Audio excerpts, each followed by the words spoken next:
সোণোৱাল কছাৰীটো হাইদাং গীত হাইদাং নহয় জানো হয়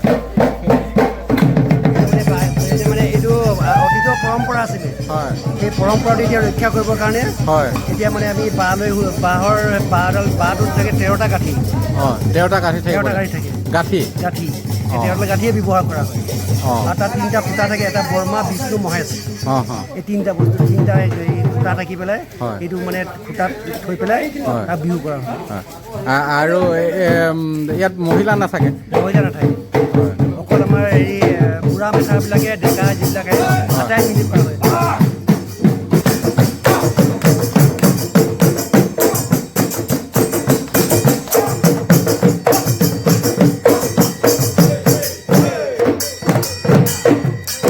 হয় এয়া আছিল সোণোৱাল কছাৰীসকলৰ হাইদাং বিহু বহুতে দেখা নাই ময়ো ভালদৰে লক্ষ্য কৰা নাছিলোঁ আজি এই হাইদাং বিহু সচৰাচৰ দেখা Travel.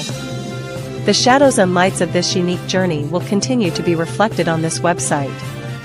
Travtok Assam will continue its journey to dispel the darkness and shine the light. Travtok Assam. Please like, subscribe and share.